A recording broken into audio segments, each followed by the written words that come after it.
मध्य प्रदेश का टीकमगढ़ जिला भारतीय ज्ञान परंपरा की अमूल्य धरोहर को सहेजने के कारण राष्ट्रीय स्तर पर चर्चा का केंद्र बन गया है। यहां मिली 825 दुर्लभ हस्तलिखित पांडुलिपियां भारतीय ज्ञान परंपरा के ऐसे खजाने को सामने ला रही हैं जो आने वाले समय में इतिहास और संस्कृति शोध का मजबूत आधार बनेगी। इनमें 10 फीट लंबी हस्तलिखित पांडुलिपि और जैन ब्रह्मांड विज्ञान का दुर्लभ नक्शा सबसे ज्यादा आकर्षण का केंद्र बने हुए हैं। इनका डिजिटलीकरण किया जा रहा है, जिससे आने वाले समय में इतिहासकार, पुरातत्वविद और भारतीय ज्ञान परंपरा के शोधकर्ताओं को अध्ययन का महत्वपूर्ण आधार मिलेगा।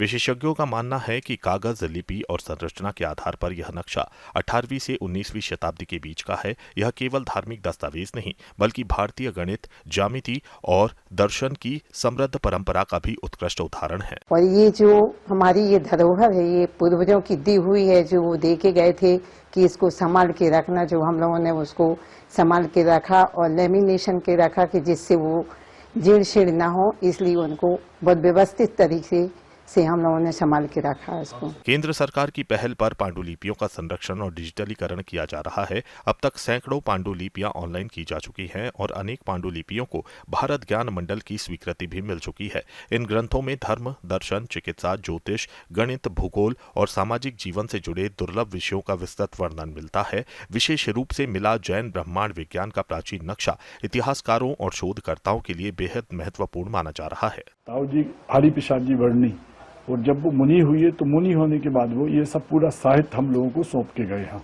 कि इसको संभाल के रखना, सहेज के रखना। तो उस समय से हम लोग संभाल के रखे हुए हैं। क्या क्या है इसमें?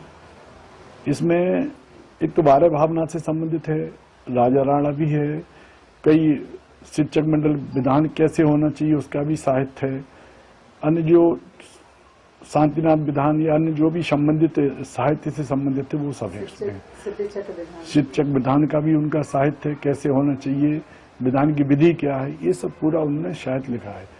दर्शन जाति करने कैसे जाति क्या होता है, ये सब पूरा उसमें उनका लिखा हुआ है। अब तक प्रदेश में 34,45,439 पांडुलिपि पन्नों का रजिस्ट्रेशन किया जा चुका है, जबकि 12,13,127 पांडुलिपियों का सत्यापन भी पूरा हो चुका है। शेष पांडुलिपियों का सत्यापन जारी है। ज्ञान भारत अभियान जो पूरे देश में चल रहा है, उसके अंतर्गत ऐसी प्राचीन पांडुलिपियों को खोजा जा रहा है जो कि हस्तलिखित हों और कम से कम 75 वर्ष से और ज्यादा पुरानी हों।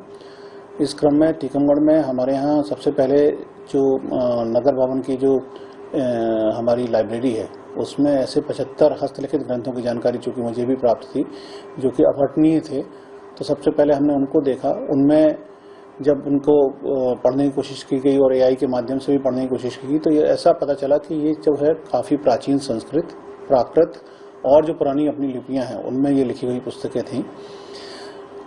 उसमें से कई प्रकार के पुराने पुराण थे और एक पुस्तक तो विशेष रूप से मैं उल्लेख करना चाहूंगा जिसको शालिहोत्रम बोलते हैं। शालिहोत्र जो है लगभग ईसा से तीसरी सेंचुरी पहले ही, उसको पहला ही विश्व का अश्व विज्ञान यानी कि घोड़ों से संबंधित जो ज्ञान है उसकी पुस्तक कहा जाता है। ये पूरी की पुस्तक हस्तलिखित है। हमारे यहाँ जो है इसका एक और नाम मिला है उसी किताब में, शायद वो उसके लेखक के नाम पर है, उसको मदन वाटिका भी बोलते हैं। ज्ञान भारतम ऐप केंद्र सरकार का एक अनूठा डिजिटल प्लेटफॉर्म है जिसका उद्देश्य वसुधैव कुटुंबकम की भावना से ओतप्रोत भारतीय धरोहरों का एक डिजिटल आर्काइव बनाना है। इस ऐप में स्मार्ट सर्च की सुविधा है जिससे देश दुनिया का कोई भी छात्र या शोधकर्ता लेखक, शीर्षक, विषय या भाषा के आधार पर पांडुलिपि खोज सकता है।